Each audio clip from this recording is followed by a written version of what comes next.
আপনি কি কখনো গভীর রাতে আকাশের দিকে তাকিয়ে ভেবেছেন, এই বিশাল মহাবিশ্বের স্রষ্টা, যিনি আপনাকে এত ভালোবাসা দিয়ে সৃষ্টি করেছেন, তিনি কি আপনাকে ভালোবাসেন?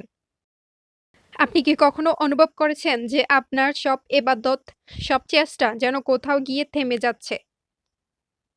আপনি কি জানেন আমাদের জীবনের সবচেয়ে বড় সফলতা, সবচেয়ে বড় প্রাপ্তি হলো আল্লাহর প্রিয় বান্দী হওয়া।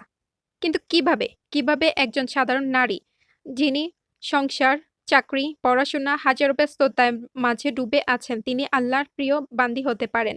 এটা কি শুধু কিছু কঠিন আমলের ব্যাপার, নাকি এর চেয়েও সহজ, বাস্তবসম্মত কিছু উপায় আছে? আজ আমি আপনাদের সাথে এমন ৫ টি ধাপ নিয়ে আলোচনা করব, যা একজন নারী হিসেবে আমার জীবনে আল্লাহর নৈকট্য অর্জনে সাহায্য করেছে। এই ধাপগুলো কঠিন নয়, বরং আপনার দৈনন্দিন জীবনের অংশ। পুরো ভিডিও জুড়ে আমার সাথে থাকুন। কারণ মাঝখানে আমি এমন একটি প্রশ্ন করব, যা আপনার ইবাদতের ধারণাকেই পাল্টে দেবে। আসসালামু আলাইকুম রাহমাতুল্লাহ। আমরা সবাই আল্লাহর সন্তুষ্টি চাই। কিন্তু সন্তুষ্টির চেয়েও বড় কিছু আছে, তা হলো আল্লাহর ভালোবাসা। যখন আল্লাহ কাউকে ভালোবাসেন, তখন তিনি তার চোখ, কান, হাত, পা হয়ে যান। তার জন্য জান্নাতের পথ সহজ করে দেন। আল্লাহর প্রিয় বান্দী হওয়ার অর্থ হলো আপনার প্রতিটি কাজ, প্রতিটি নিঃশ্বাস আল্লাহর কাছে প্রিয় হয়ে ওঠা। চলুন আর দেরি না করে সেই ৫ টি বাস্তবসম্মত ধাপ শুরু করা যাক। আল্লাহর প্রিয় বান্দী হওয়ার প্রথম এবং সবচেয়ে গুরুত্বপূর্ণ ধাপ হলো আল্লাহকে নিঃশর্তভাবে ভালোবাসা এবং সম্পর্কে বিশুদ্ধ করা।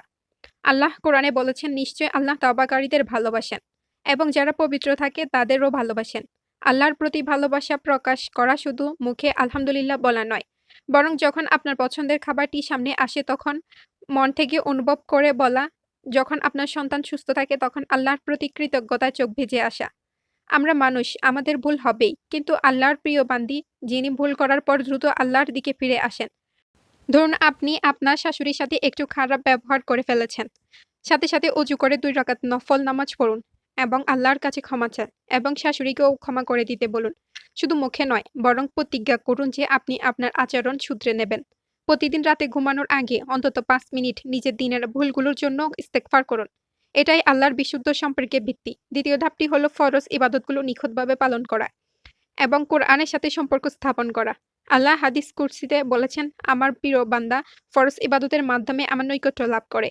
দেখুন আমাদের অনেক বোনেরা রান্না বা অফিসের কাজের চাপে নামাজের সময় পেরিয়ে যাওয়ার পর তাড়াহুড়ো করে নামাজ পড়েন।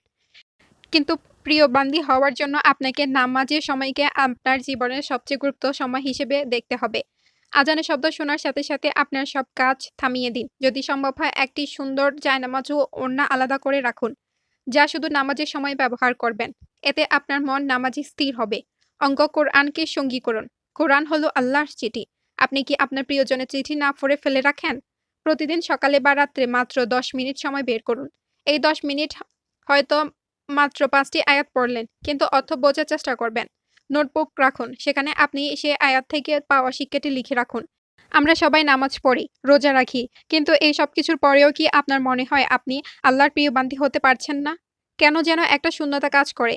এর কারণ হলো আমরা হয়তো আল্লাহর সাথে আমাদের সম্পর্ককে শুধু ফরজের মধ্যে সীমাবদ্ধ করে ফেলেছি।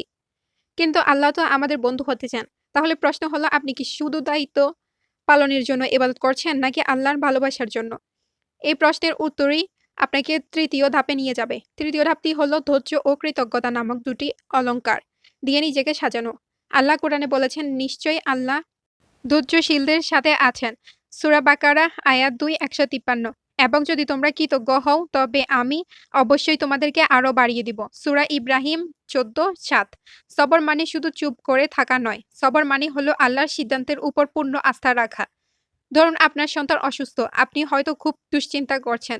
এই সময় অস্থির না হয়ে আল্লাহর কাছে দোয়া করুন এবং মনে, মনে বলুন, ইয়া আল্লাহ, এটা আপনার পরীক্ষা। এই মানসিক স্থিরতাই হলো সবর। আর শুকরের অভ্যাস আমাদের অবশ্যই করতে হবে। আমরা যা পাইনি তা নিয়ে বেশি আফসোস করি। কিন্তু যা পেয়েছি তার জন্য কতটুকু কৃতজ্ঞ? প্রতিদিন রাতে ঘুমানোর আগে একটি কৃতজ্ঞতা ডায়েরি লিখুন।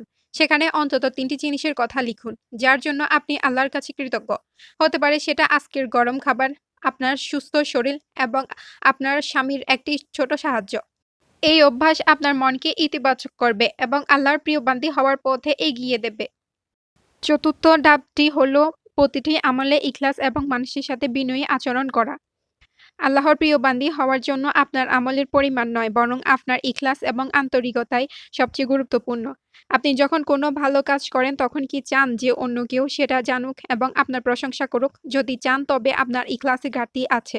আপনার প্রতিবেশীর জন্য কিছু রান্না করুন এবং আপনার শাশুড়ির কোনো কাজে সাহায্য করুন। কিন্তু কাউকে বলবেন না, আপনার ডান হাত যা দান করে বাম হাত যেন তা না জানে। গোপনে করা এই আমলগুলো আল্লাহর কাছে সবচেয়ে প্রিয় এবং বিনয়ী আচরণ করুন। আল্লাহর প্রিয় বান্দীরা কখনো অহংকারী হন না। তারা জানেন যে তাদের সব সফলতা আল্লাহর পক্ষ থেকে আসে।